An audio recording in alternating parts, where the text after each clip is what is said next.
شروع اللہ کا نام لے کر جو بڑا مہربان نہایت رحم والا ہے۔ اے پیغمبر صلی اللہ علیہ وآلہ وسلم، لوگوں سے کہہ دو کہ میرے پاس وحی آئی ہے کہ جنوں کی ایک جماعت نے اس کتاب کو سنا تو کہنے لگے کہ ہم نے ایک عجیب قرآن سنا جو بھلائی کا رستہ بتاتا ہے، سو ہم اس پر ایمان لے آئے، اور ہم اپنے پروردگار کے ساتھ کسی کو شریک نہیں بنائیں گے، اور یہ کہ ہمارے پروردگار کی شان بہت بلند ہے، وہ نہ بیوی رکھتا ہے نہ اولاد، اور یہ کہ ہم میں سے کوئی بے وقوف اللہ کے بارے میں جھوٹ گھڑتا ہے، اور ہمارا یہ خیال تھا کہ انسان اور جن اللہ کی نسبت جھوٹ نہیں بولیں گے،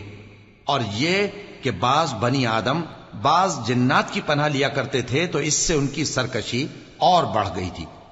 اور یہ کہ ان کا بھی یہی اعتقاد تھا جس طرح تمہارا تھا کہ اللہ کسی کو نہیں زندہ کرے گا، اور یہ کہ ہم نے آسمان کو ٹٹولا تو اس کو مضبوط چوکیداروں اور انگاروں سے بھرا ہوا پایا، اور یہ کہ پہلے ہم وہاں بہت سے مقامات پر فرشتوں کی باتیں سننے کے لیے بیٹھا کرتے تھے، اب کوئی سننا چاہے تو اپنے لیے انگارہ تیار پاتا ہے، اور یہ کہ ہمیں معلوم نہیں کہ اس سے اہل زمین کے ساتھ برائی مقصود ہے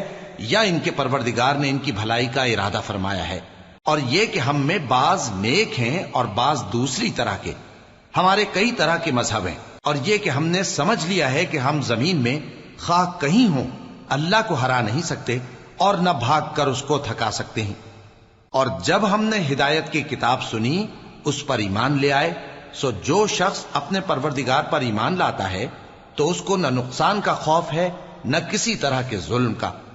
اور یہ کہ ہم میں بعض فرما بردار ہیں اور بعض نافرمان ہیں، تو جو فرما بردار ہوئے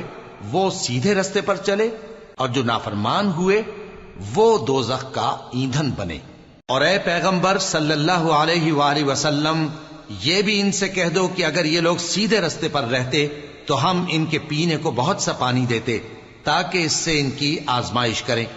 اور جو شخص اپنے پروردگار کی یاد سے منہ پھیرے گا وہ اس کو سخت عذاب میں داخل کرے گا، اور یہ کہ مسجدیں خاص اللہ کی ہیں تو اللہ کے ساتھ کسی اور کی عبادت نہ کرو، اور جب اللہ کے بندے یعنی یہ پیغمبر صلی اللہ علیہ وآلہ وسلم اس کی عبادت کو کھڑے ہوئے تو کافر ان کے گرد ہجوم کر لینے کو تھے۔ اے نبی صلی اللہ علیہ وآلہ وسلم، کہہ دو کہ میں تو اپنے پروردگار ہی کی عبادت کرتا ہوں اور کسی کو اس کا شریک نہیں بناتا، یہ بھی کہہ دو کہ میں تمہارے لیے نہ کسی نقصان کا اور نہ نفع کا کچھ اختیار رکھتا ہوں، یہ بھی کہہ دو کہ اللہ کے عذاب سے مجھے کوئی پناہ نہیں دے سکتا اور میں اس کے سوا کوئی جائے پناہ نہیں پاؤں گا، ہاں اللہ کی طرف سے احکام کا اور اس کے پیغاموں کا پہنچا دینا ہی میرے ذمہ ہے، اور جو شخص اللہ اور اس کے پیغمبر کی نافرمانی کرے گا تو ایسوں کے لیے جہنم کی آگ ہے، وہ ہمیشہ ہمیشہ اس میں رہیں گے، یہاں تک کہ جب یہ لوگ وہ دن دیکھ لیں گے جس کا ان سے وعدہ کیا جاتا ہے، تب ان کو معلوم ہو جائے گا کہ مددگار کس کے کمزور ہیں اور شمار کن کا تھوڑا ہے۔ کہہ دو کہ جس دن کا تم سے وعدہ کیا جاتا ہے میں نہیں جانتا کہ وہ عنقریب آنے والا ہے یا میرے پروردگار نے اس کی مدت دراز کر دی ہے،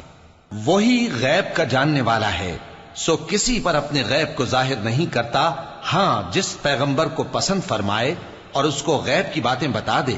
تو اس کے آگے اور پیچھے نگہبان مقرر کر دیتا ہے تاکہ معلوم فرمائے کہ انہوں نے اپنے پروردگار کے پیغام پہنچا دیے ہیں، اور یوں تو اس نے ان کی سب چیزوں کا ہر طرف سے احاطہ کر رکھا ہے اور ایک ایک چیز گن رکھی ہے۔